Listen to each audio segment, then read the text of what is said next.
and I am going to be building it all in Minecraft. So I figured let's quickly start by removing the End Island, which is gonna require us to kill the Ender Dragon 19 times. And this is gonna require quite a bit of End Crystals made up by 3 killing. Then proceeded to combine it with the others, and with that, let's respawn the dragons. And that's 1, 5, and there we go. Now the second step of clearing out the end is removing these pillars. So yeah, so mining the obsidian like this would take a light 20 hours, since mining 1 obsidian takes about 1.55 seconds. So instead I installed a mod called Baritone, which basically mines it all for me automatically. Now don't get me wrong, I still sat there for 20 hours watching myself mine. I just didn't have to do it myself. Now with a quick jump cut, all the pillars are gone. And we can now move on to the last step of removing the end. So let's grab some redstone and build up this masterpiece. Size doesn't matter, right? Now what I think this machine is going to do is blow up the entirety of this island for me.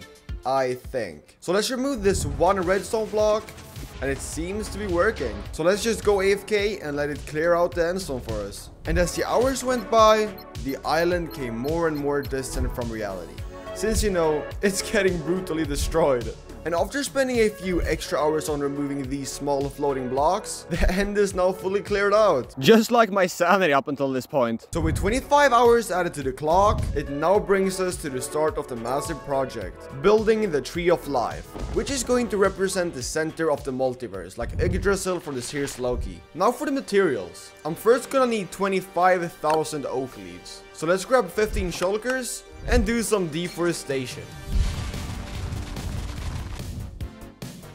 And there we go. Next up, I'm gonna need 15,000 lime and green terracotta, which first require us to harvest 10 shulkers of normal terracotta, which we then gotta make green. And unfortunately for me, green dye is only possible to obtain by smelting cactus. Which brings us to a predicament. I can either go and harvest cactus normally like a peasant, or I can build a farm for it. Yeah, we're building a farm for it, which still required cactus. And with a few other materials, we can then build it up. And it seems to be working sweet. So let's quickly dye all the terracotta and move on to the 10,000 concrete. Now to get the concrete, the obvious way would be to use this gravity duper. Problem: someone might have blown it to pieces. So I rebuilt the gravity duper. And for those who doesn't know how it works, we start off by putting our desired powder here. Flick this lever and the pistons will start duping the sand. So if we then hop into the end, the sand will get spat out here. Why is there so many endermen here? So we then can go AFK. But all of this powder brings up a new problem. One might even call it a hard problem. Get it? Because we've got to harden the powder. But you already know that there's only one answer to this. And it's not placing and mining it in water for 20 hours. It's building another farm. So let's just take some spare redstone from the flying machines earlier and mine out a small area in which we can then put the farm in. Now we can just deposit all of the powder into these chests, and when I place them out, the dispenser is going to keep on refilling the ones in my inventory, while the concrete gets blown up.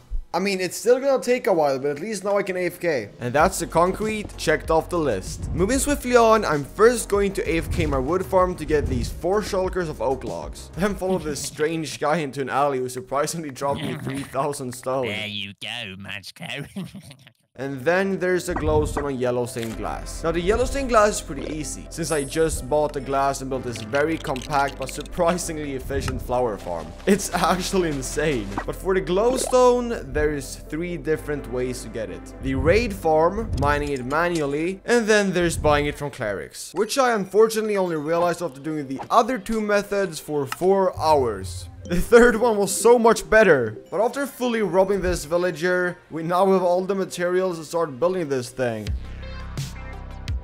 The enderman just keeps stealing the blocks.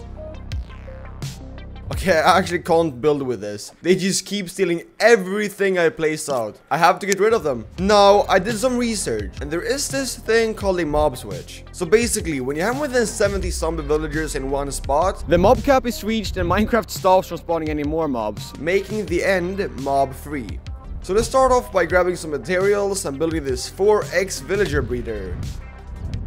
Or zombie maker. Okay, I killed it. I killed the vibe. Now we gotta get some villagers in here. So let's head on over to a village. And using the end portal frames obtained in our previous video, we can then build an end portal here, making this process a lot easier. Now, after kidnapping every single villager out of this village... Wait, why is he attacking me? And I fell in. But we now have a fully working farm. So now they just gotta breed. And breeding they did. For hours. But there they are, 70 villagers. So let's release a zombie on them.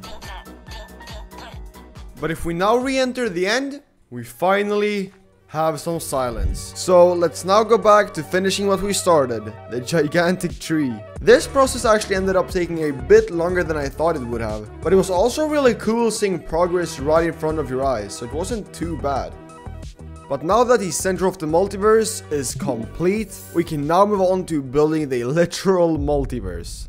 So I'm going to be surrounding the center of the multiverse with 4 gigantic portals leading to 4 different realities unlike our own. For example, in this reality, everything was the same, no differences, except that everything was upside down. Not that big of a difference. To bring this vision to life, we somehow gotta make the sky and grass upside down. Placing out some blue and white concrete, we can easily get the sky done. But the grass is a bit more tricky, since grass doesn't quite work upside down.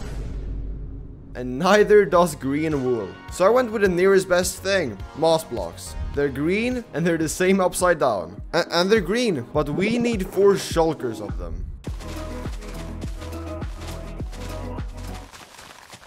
And there we go. So let's then build up the mountains.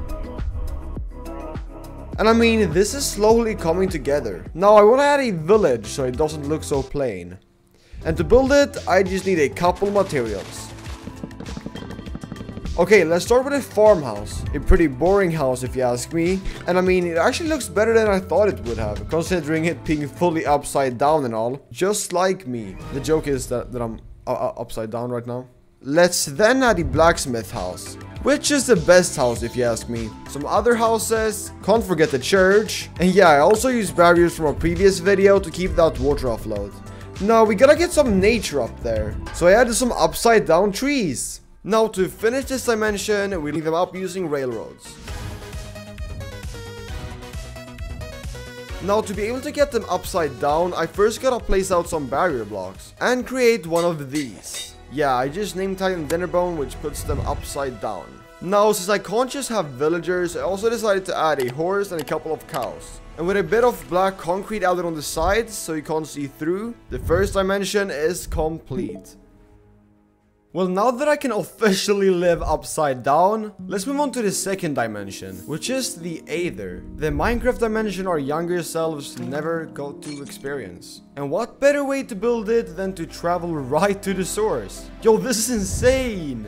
But I can't build all of this, so I messaged someone who can.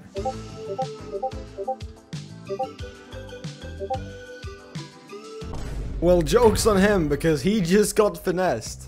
Now to start off, I obviously gotta make the iconic glowstone portal, since what even is the Aether without it? There we go. Now to be able to build all the floating islands, we're gonna need a lot of stone, like a lot. It's gonna be a long night. Nice. We're also gonna need tons of grass, leaves, and oak planks. And you know what they say about oak? It never tells a joke. The jokes aren't hitting right now. But now that I got all the materials, let's start building the floating islands. Now, while I'm building this, I just want to thank you guys for all of the positive support in the latest videos. This really is a dream of mine, and I truly appreciate all of you. So if you want to come along for the journey, don't forget to subscribe. And that actually looks really cool. It just looks a bit plain. Wait, I've already made that joke. So I want to add some structures from the Aether, starting with this gold dungeon, which basically was just this island that I've already built, but with a dungeon inside. Now to build this dungeon, we are going to need 2,000 mud bricks. And apparently, to make these, you first need 1 wheat, which you then combine with 1 mud to get packed mud. Then you combine those 4 packed mud to get mud bricks. And I gotta do that over 700 times. So let's start by getting the mud, a lot of mud, followed up by robbing some villages for wheat. I'm sorry, brother, I need more than you do. So we then can craft it all up. And with all the materials, let's start building the gold dungeon, which basically was just a room in which you fought a boss to get rewards. And I have no idea what these trapdoors are for, but it's the sign, I guess. But that looks almost identical. Now to spice up the build even further, I want to add some greenery. So let's add some trees. These weird looking small islands which also had trees on them, and then these pretty Aether clouds, which I obviously had to build using white stained glass since I don't quite got air cloud blocks. This actually looks so much better. But to finish the Aether off, we have to add probably the most beautiful dungeon, the Temple of Aether. Now this is gonna require a lot of quartz. Yeah, pretty ethical, I know. Now to build this structure up, we first gotta add the cloud in which the house sits on. And then obviously build up the house. We're then gonna recreate these loot rooms, which actually was way harder than it looks, but it turned out amazing. But if we then lastly build up the trophy room, the Aether is then done. And I mean, I think I nailed it pretty good. And you might be thinking, are you not going to add a sky like on the upside down dimension? Well, no. Now with way too many hours into this project, I want to add a dimension which has 4 different islands representing 4 completely different mini-universes. So starting with the portal, it would make sense to make the giant portal sectioned off into 14 different mini-biomes. So first I decided to add these 2 terracotta type biomes, one out of coarse dirt and one out of terracotta. Then I went on to build a desert with whatever that is, and since I can't place cactus sideways, I went with green wool. I also then went on building an underwater one and a pumpkin Halloween type one. Now for this next one, I'm gonna need honey. Problem. You know honey farms? they're cool. Okay, yeah, I blew it up earlier. So I built a new one. This one being way better. Now let's then sit here for a few hours and hopefully have enough when we get back. Okay, let's see. Yeah, that is most definitely enough. So let's now build up the honey biome. Now the rest are all pretty simple. A snow, ice, cherry, slime, a literal mycelium block, nether, and moss biome. I mean, you can't tell me this portal doesn't look sick. I had one job to line up the build. I didn't line up the build. Now the first out of the 4 islands we're going to build is inspired by the Super Mario Honey Hive Galaxy. Super Mario Galaxy being one of the first games ever that I saw doing anything close to multiple realities. But after shaping out the entire island, I first want to recreate these 2 gigantic trees. So let's grab some wood and leaves and build these up. And I mean, they don't really look that good, but that's kind of the point. Next up, I want to build this gigantic furry ball. Or boss, call it whatever you want. And I'm gonna build it using terracotta. A lot of terracotta. Thank God I built this flower farm earlier. Now I'm gonna recreate this body using yellow and brown terracotta. And then using blue and white terracotta for his legs and arms. And then I lastly want to add this crown using gold and diamond blocks. Good thing I haven't got any of those. Yeah. And there he is. So I mean, I see a resemblance. Maybe not. But okay, maybe we should just add some flowers and move on to the next island. And while I'm building this bridge, I also want to mention that we started off with the easier islands and are moving our way on to the way crazier ones. Now, the second island is an underwater type world, starting with the base representing the bottom of the ocean. But since I still gotta make it look somewhat normal, I added these small water pools with some sea pickles, of course. Now, to give it that bottom of the ocean look, I had to get creative. Wait, not literally. So I started by adding an anchor. And you know what more I added? Fish, because they live in the ocean. I also added these giant seaweed underwater flower type things. Now, can you guess what more an underwater island could possibly need? Wrong. Destroyed ruins to show off the destroyed previous world of this mini universe. And that's the underwater island done. This next island is basically made up by one component, slime. And this amount of slime is just not going to cut it. Now, to get slime, I could either Or I could go AFK for a couple of days. So I went live streaming while I AFK'd for a couple of days. Now with all of this slime, we can start building the base of the island. And just in case you haven't clocked on yet, we're building a slime island. Now in the center, we're going to put a perfect replica of a slime mob. Perfect. I also want to add some slime trees and lastly a castle. And that is the slime island. Now moving on to the last island, let's build one based on this exact picture from the science fiction movie Dune. People running away from these deathly sandworms. Now to build it, we're first going to need sand. A lot of different sand. Starting with sand. And smooth sandstone. Requiring me to smelt normal sandstone. There we go. I also need red sand, forcing me to travel to Dune Island. Now looking at this picture, I want to create the sand smoke that the worms are coming out of. So using a ton of different glass, we can then create this effect looking a bit like smoke. Now coming out of the smoke, we're gonna build the sandworms. Which wasn't too hard, except for the mouth. Yeah, how am I gonna recreate that? I mean, that actually doesn't even look that bad. Now I lastly want to add these scared people running away from the sandworms. So let's first get some armor stands. And now we need leather caps. I don't have any leather caps. Okay, let's craft them up and put the people out. And that's the Dune Island. Dune Island. Where am I? What even is this place? Representing a universe where we accidentally removed some of the files, turning half of it corrupt. Now to recreate this vision, we're first gonna need to build a normal portal, which we then turn fully corrupt by fitting out the portal using tons of different colors of concrete and glass. Next, I want to build the entire dimension, which is gonna replicate a plains biome gone corrupt, which is gonna require a lot of concrete and glass. So I spent the last too many hours gathering them, and by now, you already know what time it is.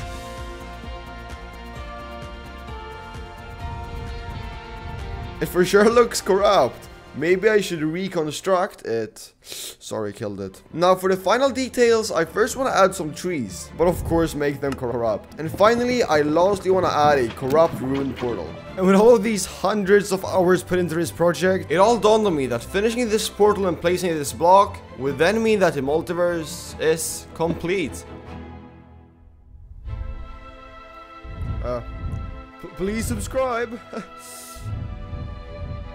Bye now. Please watch another.